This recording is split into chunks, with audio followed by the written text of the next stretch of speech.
You are listening to the Marry Your Future podcast with Christina Armstrong, where we hope you break up with your past so you can marry your future. Christina is an author, singles coach, and speaker who is passionate about helping women journey from breakup to boss up. Be sure to subscribe so you don't miss an episode. So I don't know what has been happening. I don't know if it's since having Abigail or since my dad passed away, or maybe it's since my grandma passed away. I have really been longing to know my history, to know where I come from, to know just the ins and outs of who I am. And it's something that I've been wanting to explore, but I've been hesitant, or things have come up that have really prevented me from doing that, or that hasn't been able to be the focus. And as of late, this desire has grown tremendously. And I recently watched the movie Nona's on, I think it's on Netflix or something, with Vince Vaughn. And his mom dies, his grandmother dies, and he's trying to keep their legacy going. He's trying to keep the memory of them alive. And one of the things that they did was they cooked together. They passed down these traditions, these foods, these things, and it's it really just drove home my sense of wanting to know where I come from. So um, I began to reflect, and honestly, I got a little annoyed because I realized, wow, in my family, there's nothing that has been passed down generationally outside of trauma. And that sounds bad, and I may even try to dive into that now and explore and break it down. But when I hear people talk about family heirlooms, when I hear people talk about, their grandmother left them a house, and it doesn't even have to be tangible things. I look at my family and I don't know the history.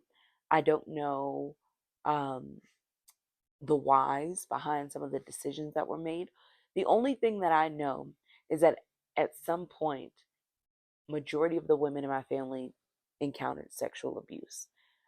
Majority of the men in my family dealt with drug abuse. Um, and these are the things that I feel like have been passed down. And a lot of this stuff stems from parental wounds, and what we learn from our parents, what we um the the revelation, or the identity that we build based off the lives that we've had with our parents. And this is not a bashing episode. Our parents, and even me as a parent, I did the best that I could with what I knew. But when it came to raising my son, how I'm raising my daughter is completely different. I was super religious, unhealed, hurt, um, angry when I had my son. I had him at 17.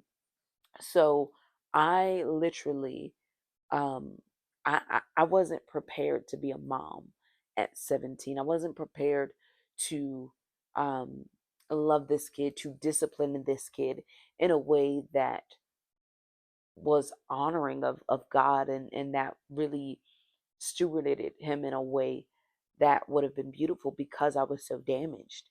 Thank God for his grace. Thank God. But there are parental wounds, and I have really just been trying to figure out, again, who I am, where I came from, how to heal. And I'm gonna break this down generation by generation, and I'm gonna give you examples, and hopefully you'll be able to identify you. Hopefully you will be able to see where you are, but also where you want to go. And the family that you come from is not as important as the family that comes from you. And so I'm trying to remind myself that. I remember I was angry with my mom, and I'm still working through some of those emotions, some of those frustrations. But I remember I was angry, and I was super judgmental of my mom. As she would say, I had a PhD in judgment. And I didn't realize it's so easy to point out what somebody did wrong when you don't know what they've been through. And my mom wrote a book, and she, everybody will talk about this book, and oh my God, She survived so much. I refuse to read it. I feel like I lived a good portion of it, but I don't need to read it. So, but I remember I was struggling one day and I was angry and I was talking to the Lord and I was like, you're going to have to help me heal from this parental wound. You're going to have to help me. And I remember the Lord said, Christina, you're trying to heal from 30 years worth of trauma. Your mom is trying to heal from much more, much worse. And that really put things in perspective because I realized the way she parented me was she wasn't parenting me as, you know, the mom, the responsible mom, the mom who was healed. She was parenting me from what she had survived. She was parenting me on what she was trying to survive. She was in an abusive marriage. She had low self worth, low self esteem, and she couldn't give me what she didn't have. But because she couldn't give me what she didn't have, I developed some of those same things: low self worth, low self esteem. I developed perfectionism. There are certain things that I encountered. And honestly, I'm like, why didn't you do better?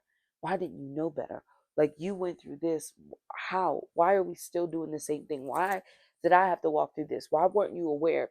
And these are questions that I have to work through that don't necessarily um, need an answer from her, but it's things that I have to get out of me. And I was talking to the Lord the other day and I said, God, how do you how do you walk in love and forgiveness with the same person that you need to heal from? And we can talk about that in relationships, but sometimes it's our parents. For my mom was my grandmother was a prostitute. She had my mom. My mom doesn't know if who her dad is, and that's her story to tell. I'm just telling what she's already put out there. But she has to deal with that. That's the rejection that she inherited. And she had to deal with the fact that she was raised by her aunt who had schizophrenia, who nobody knew who had schizophrenia. This is the woman that had to survive all of these things, and then she had me.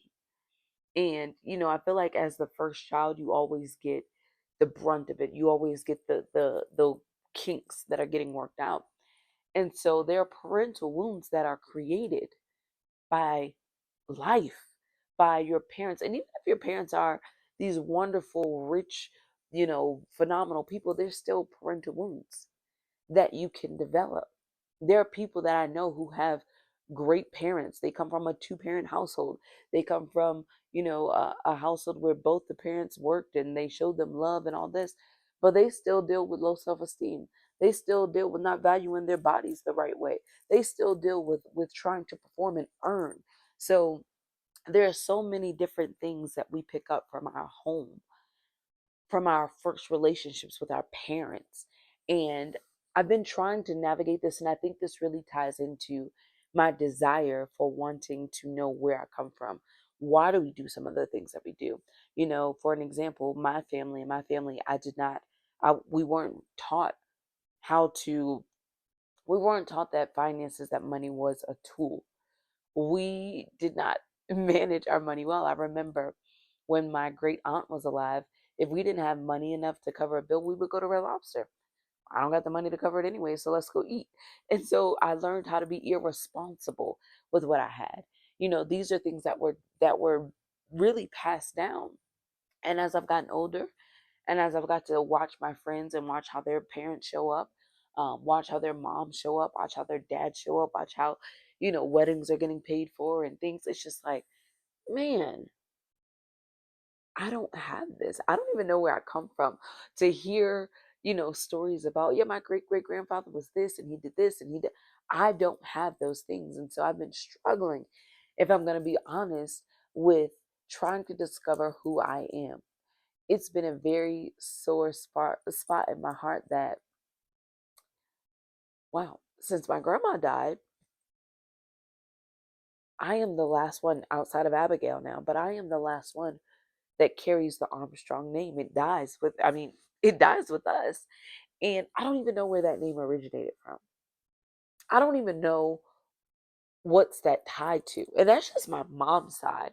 When I start to think about my dad, for the longest time, I didn't think that I had parental wounds with my dad because I didn't grow up with my dad. I went for the summers, and raising a kid on the summer versus raising a kid in real life is two different things. But I didn't realize how I was the parent to my parents. I had to be responsible. I even when my dad passed away, I was responsible for organizing his funeral. I was responsible for making sure my siblings got what belonged to them. I was the parent to my parents. And because of that, it altered the way that I did my relationships. I would find men who were underdeveloped, who needed to be parent, and I would assume that role and then get burnt out. I would in friendships, I would always be the one who had to be the head, I was the leader, I was the yeah, yeah, yeah. And it's like, no, that gets exhausting. But when that's the role that you've been trained to play, what do you do? And so I've been in the season where I'm trying to discover who I am. I'm trying to walk through forgiveness for my parents doing the best that they could. And I'm trying to learn how to say that that was enough. For me, for the longest time, I dismissed what was happening. I dismissed the bad decisions. I dismissed my feelings out of trying to protect other people. And that's not healthy. This is no shade to my parents. Again, they did the best that they could with what they knew. But I have to figure this out. I have to walk through this so that my children, they don't have to go through the same thing, so that my children can know and can see what it looks like to have healthy relationships, to have healthy boundaries, to have healthy communication. These are things that I didn't have in my household. Therapy is just now becoming a good thing.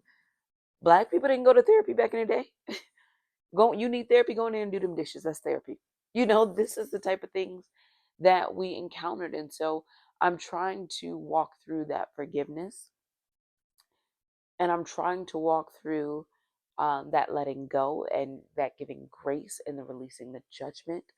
Um, and I'm trying to undo what my environment tried to make. That part. I'm trying to undo what my environment tried to make me. And so again, I've been surrounded by just, it seems like just such an echo of people who know where they come from. So I've decided that I am going to invest in knowing where I come from. I don't know my origins. I know there's a little bit of Asian on from my dad's side. I know there's Black but Indian on my mom's side, but I don't know anything outside of that. And I feel like there's a big part of me that's missing, or that's uncovered, that needs to be uncovered. Um, because I want to explore and I want to know my past. I want to know the traits of where I come from. I want to know, the habits. I want to know, the features. Um, and so in trying to heal from these parental wounds, I'm also learning, man, I need to discover who Christina is. Man, I need to know where I come from. I need to know my background. I need to know my history. I need to know. Um, and fun fact, growing up, I had what most would call an identity issue. When I was little, I wanted to be anything but black. When I was in high school, I thought I was Panamanian. When I was, I took on all of these different things, these different personas, because they represented heritage. They represented um, family. They represented knowing, and I felt like, what what is my heritage? Where do I come from? Nobody can tell me. Everybody in my family is so good at keeping secrets. Something terrible happened, but nobody would talk about what it is. I don't know where, what happened to my great grandmother, or what happened in her household to make all of her kids go crazy, or to hate her and want to run away, and to at 14 decide for my grandmother to decide that it was better for her to be on the streets and to be a prostitute than to be at home. Why? I don't know any of that. And because I don't know any of that, I'm left assuming.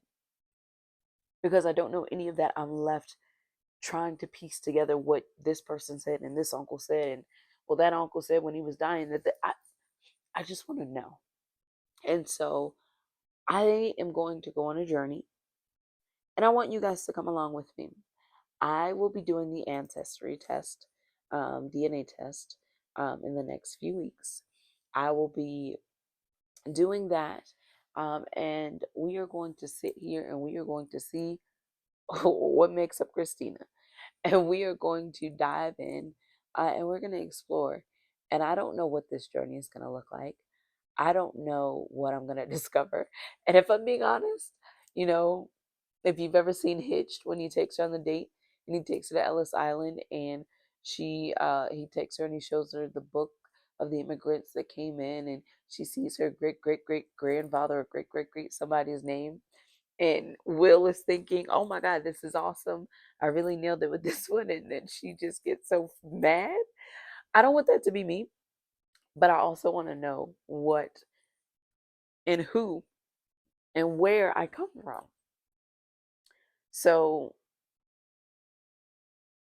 I think that'll explain a lot of the parental wounds. I think that'll explain, and I think I'll be able to see, well, I'm hoping that I'll be able to see the trends and the patterns within my bloodline. I'm hoping that I'll be able to discover, where my forefathers came from. I just want to know something so that I can tell my kids something. Um, it really breaks my heart that my family didn't preserve anything. There were pictures, but those are gone. You know, and if I'm being honest, there are traits that I get from that were passed down. My hospitality game, got that from my grandma all day. I can host a party. I can host an event, no problem. That my hospitality is top notch. And I know I got that from Viola, Arlene Armstrong. Okay. um, but I just really want to do more. I want to grow. I want my children to know where they come from. Um, and I want to overcome these parental wounds. It's time to heal. And while being on this journey of wellness, it's not just the physical, it's not just eating the salads and going to the gym and drinking the water. It's doing the inner work. It's addressing the pain. It's addressing the trauma. It's addressing, hey, this wasn't okay. It's addressing, hey, I don't know where I come from, but I want to find out. So I'm inviting you guys on this journey. Maybe your family doesn't talk about the past. Maybe your family, instead of passing down heirlooms, they pass down, is that the word, heirlooms? Heirloom. Yeah, I think.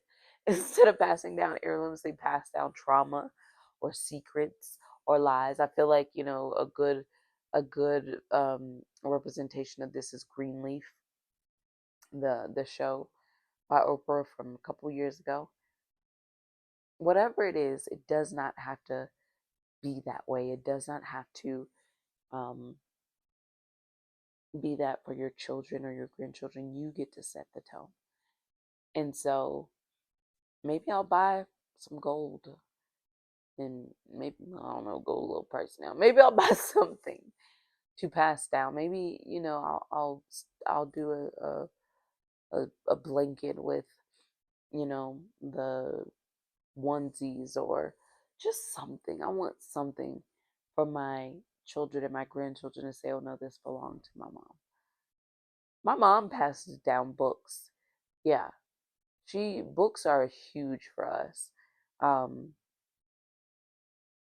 so maybe I'll continue that. I don't know. All I know is this journey is forever ongoing. Um, but I'm expecting some answers. I'm expecting some breakthrough. I'm definitely going to be crying.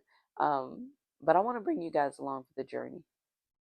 I want you to witness what it looks like to break up with the past. Acknowledge it, but break up with it so that you can marry your future. That's what we're going to do. So, heal from those parental wounds. First, acknowledge them, then heal. It's worth it. You're worth it. Until next time. We hope you enjoyed this episode.